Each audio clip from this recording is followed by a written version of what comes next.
सबसे पहले करबला बयान करने वाली ज़ात, सबसे पहले जिसने करबला बयान किया है वो मोहम्मदुर रसूलुल्लाह की ज़ात, सबसे पहले करबला का जिक्र करने वाली ज़ात। जिस दिन ताजदारे करबला की विलादत हुई उसी दिन हुजूर अलैहिस्सलाम ने करबला बयान किया। जिस दिन विलादत इमाम हुसैन है उसी दिन से करबला का जिक्र हो रहा है। और हुजूर अलैहिस्सलाम, बल्कि ये तो इस उम्मत का मैंने जिक्र किया और विलादत के हवाले से, वरना जिक्र करबला तो हुजूर अलैहिस्सलाम की ज़मीन पर आमद भी नहीं हुई थी, उससे पहले भी जिक्र करबला हो रहा था और करबला शरीफ का जिक्र हो रहा था। वो आप अभी आगे अगर वक्त रहा या याद रहा तो समात करेंगे कि जिस वक्त इमाम अली मकाम का कटा हुआ सर लेकर यजीदी जब चले हैं दमिश्क की तरफ या कोफा की तरफ, तो उन लोगों ने देखा कि एक गिरजा है और उस गिरजे पर एक शेर लिखा हुआ है कि जिन लोगों ने नवासे रसूल को शहीद कर दिया, क्या उसके बाद भी वो तवक्को करते हैं और तमन्ना करते हैं और उम्मीद करते हैं कि उनको जो है वो रसूलुल्लाह की शफाअत नसीब होगी? ये कैसे हो सकता है? तो उन जालिमों ने वो शेर पढ़ करके उन लोगों ने कहा ये शेर किसने लिखा है? तो वहाँ के राहिब ने बताया कि तुम्हारे नबी सल्लल्लाहु अलैहि वसल्लम की विलादत से 500 साल पहले इस गिरजा के ऊपर यह शेर लिखा हुआ था। यानी हुजूर अलैहिस्सलाम की आमद से भी 500 साल पहले वो शेर मौजूद था, यानी जिक्र करबला मौजूद था। इसी तरीके से अगर आप और आगे जाएं तो एक तारीख है करबला शरीफ की, लेकिन इस उम्मत में आका करीम सल्लल्लाहु अलैहि वसल्लम की आमद के बाद सबसे पहले जिक्र करबला जिसने किया है वो मुस्तफ़ा जान रहमत सल्लल्लाहु अलैहि वसल्लम की ज़ात है। और आपको अगर आप भूल गए हों तो आपके जहन में ये बात आनी चाहिए कि हुजूर अकरम सल्लल्लाहु अलैहि वसल्लम ने जिक्र करबला कैसे किया। तो वो आपको याद होना चाहिए कि जिस वक्त इमाम आली मकाम इमाम हुसैन अला जद्दिही व अलैहिस्सलाम की जिस वक्त विलादत हुई, और जब विलादत हुई तो इमाम आली मकाम को हुजूर अकरम सल्लल्लाहु अलैहि वसल्लम की गोद में दे दिया गया। आका करीम सल्लल्लाहु अलैहि वसल्लम की गोद में जब सरकार इमाम हुसैन को दिया गया, देखो ये भी किस्मत है, ये भी तकदीर है।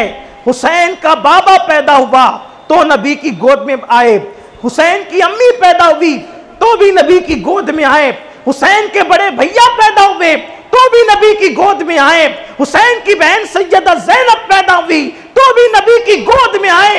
ये कैसा खानदान है जिसकी माँ भी पैदा होकर नबी की गोद में आती है, जिसका बाबा भी पैदा होकर नबी की गोद में आता है, जिसका भैया भी पैदा होकर नबी की गोद में आता है, जिसकी बहन भी पैदा होकर नबी की गोद में आती है और जो खुद भी पैदा होकर नबी की गोद में आता है, जिसके नक्शे कफी पाको तलाश करते हुए लोग आलम अरवा से जन्नत तक का सफर कर रहे हैं। ये वो खानदान है, लोग जिसके नक्शे कदम को ढूंढ रहे हैं। हुसैन का खानदान वो खानदान है कि पैदा होकर ही जिसे नबी का बाजू नसीब हो जाता है, नबी की गोद नसीब हो जाती है। सैयदना इमाम आली मकाम की जब विलादत हुई और हुजूर की गोद में, यहीं से बात चली थी, बात दूर निकली, हुजूर की गोद में दिए गए तो सरकार अलैहिस्सलाम ने देखा और देखकर चेहरा दाईं तरफ किया, देखकर चेहरा दाईं तरफ किया और हुजूर की आंखों में आंसू थे। सैयदा पाक ने पूछा, अब्बा आप क्यों रो रहे हैं? रोने की वजह क्या है? शाबान की एक रिवायत के मुताबिक 3 तारीख है, एक रिवायत के मुताबिक 4 तारीख है, एक रिवायत के मुताबिक 5 तारीख है। जो भी आप मान लें, 3 है या 4 है या 5 है शाबान की, जो भी तारीख हो, सरकार अलैहिस्सलाम इमाम आली मकाम को नन्हे से हुसैन पाक को गोद में लेकर रो रहे हैं। मगर चेहरा दाईं तरफ कर लिया है, गोया शायद ऐसा लगता है कि आज आंसू छुपाना चाहते हैं। और आंसू निकलने, गोद में नन्हा सा शहजादा है, अजान दी गई है और अपने लुआब से घुट्टी दी गई है, और अभी फातिमा का लाल हुजूर की गोद में, आंख में आंसू। सैयदा ने पूछा, बाबा क्यों रो रहे हैं? फरमाया, बेटी, मेरे इस बेटे को मैदान करबला में शहीद कर दिया जाए। अब एक खास बात यहाँ, जिक्र वाक़े करबला से पहले, वाक़े करबला से पहले जिक्र करबला हुजूर कर रहे हैं, और करबला के जिक्र के साथ मातम नहीं हो रहा है, नौहा नहीं हो रहा है, खामोश आंसू बह रहे हैं। अब पता चला जो नौहा और मातम करते हैं वो भी सुन्नत से हटकर हैं, और जो खामोश आंसू पर मना करते हैं वो भी सुन्नत से हटकर हैं। न हम नौहे वाले हैं, न हम मना वाले हैं, हम मोहब्बत के आंसू बहाने वाले हैं। हुसैन का नाम पाक और मातम नहीं है अहले सुनन का शेवा, शहीद मरते नहीं है नज़मी, कुरान ऐलान कर रहा है। हमारे यहाँ मातम और नौहा नहीं है, लेकिन मोहब्बत के आंसुओं पे पाबंदी भी नहीं है। इसलिए कि मोहब्बत के आंसुओं में पाबंदी कैसे हो सकती है जबकि हुजूर अलैहिस्सलाम की आंखों से निकले। और जब जब जिक्र करबला किया हुजूर ने, तब तब हुजूर की आंखों में आंसू आ गए। और फिर क्या हुआ, हुजूर अलैहिस्सलाम तो रो रहे थे, इमाम को हाथ में लेके जिक्र करबला। पता चला जिक्र करबला रवाफिज की इजाद नहीं है। वो जो मिंबरों पे कूद कूद के कहते हैं हमने शुरू किया तो हमें देख के सुन्नियों ने भी शुरू किया, हमने शुरू किया तो हमें देख के सुन्नियों। अरे तुझे कब देखा? तेरा वजूद तो तीसरी सदी के बाद है, तीसरी सदी हिजरी के बाद है। तुझे देखकर क्या शुरू किया? आमिना के लाल को देखकर हमने जिक्र करबला शुरू किया। तुम क्या कहते हो कि हमें देखकर शुरू किया? हमने तो उन्हें देखकर शुरू किया जिसके कहने पर हम बिन देखे खुदा पर ईमान लाए। हुजूर ने जिक्र करबला किया। इससे पता चला कि जो जिक्र करबला करते हैं वो बिदात नहीं करते, वो आमिना के लाल की सुन्नत पर अमल करते हैं। शर्त यह है कि सही रिवायात पढ़ी जाए, बस और कोई बात नहीं। हुजूर रोने लगे। फिर जिक्र करबला सुनकर सैयदा फातिमा भी रोने लगी, मौलाए कायनात भी रोने लगे। जिसने सुना उसकी आंखों में आंसू आया। आंसू वहां आते हैं जहां मुहिब्बीन जमा होते हैं। हुजरे फातिमा में सारे मोहब्बत करने वाले थे, इसीलिए तो हुजूर भी रो रहे हैं और सैयदा भी रो रही है, मौलाए कायनात भी रो रहे हैं। और फिर उसके बाद करबला का जिक्र इतना हुआ कि हुजूर अकरम सल्लल्लाहु अलैहि वसल्लम ने करबला की मिट्टी भी दे दी, वहीं करबला की मिट्टी भी दे दी और कहा कि उम्मे सलमा कहाँ है? सैयदा उम्मे सलमा को मिट्टी दी। कहा ये मिट्टी जब सुर्ख हो जाए या खून में तब्दील हो जाए समझ लेना मेरा बेटा हुसैन शहीद हो गया। करबला की मिट्टी भी कुर्बान जाए। कोई अजमेर शरीफ की मिट्टी लाकर अपने घर में रखता है, कोई मदीने शरीफ की मिट्टी लाकर अपने घर में रखता है।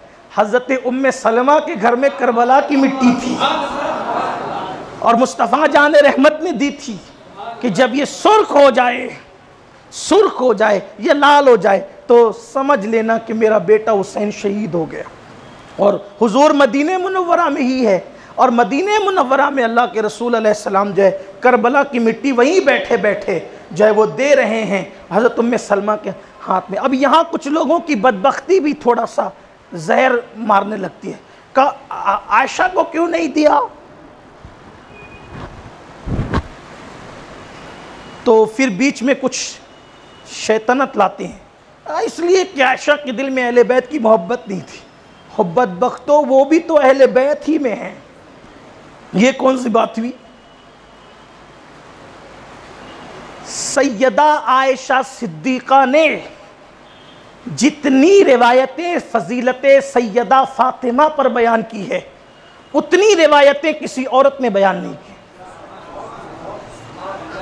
अगर आप इजाज़त देंगे तो कल मैं वो सारी रिवायतें ला करके पढ़ूंगा जिसमें सिर्फ सैयदा आयशा बयान कर रही है, सारी रिवायतें। कहा नहीं, वो तो अगर मिट्टी अम्मा आयशा को न देना ये दिल में कोई कजी की माज़ल्ला अगर दलील बने तो फिर हुजूर ने तो सैयदा फातिमा को भी नहीं दिया, तो क्या मसला खस करेंगे। देखो ये जो आलेकार बन कर के उम्मत को जो लड़ाने की बातें करते हैं ना, कभी सहाबा की तौहीन, कभी अहले बैत की तौहीन, कभी अज़वाज पाक की तौहीन, ये चीज़ें दुरुस्त नहीं है। इसलिए कि उम्मत को लड़ाओ मत, फ़िरका वारियत मत करो, मत बांटो, सही सही सीधा सीधा रास्ता बयान करो। हुजूर अलैहिस्सलाम की ये गैब दानी है, हुजूर अलैहिस्सलाम की ये गैब दानी है कि अल्लाह के रसूल अलैहिस्सलाम जानते हैं कि करबला का वाक़या जब रूनुमा होगा तो उस वक्त जो मौजूद रहेगा हुजूर अलैहिस्सलाम उसको मिट्टी दे रहे हैं, और मिट्टी देने के साथ साथ हुजूर अलैहिस्सलाम ज़िंदगी की ज़मानत भी अता फरमा रहे हैं, ज़िंदगी की ज़मानत भी दे रहे हैं। तो सबसे पहले ज़िक्र करबला किसने किया? हुजूर अलैहिस्सलाम ने किया। और हुजूर अलैहिस्सलाम के सामने ज़िक्र करबला किसने किया? हज़रत जिब्रील अलैहिस्सलाम ने किया। ये एक सिलसिला है, सिलसिलतुज़्ज़हाब है, सोने की कड़ियाँ हैं।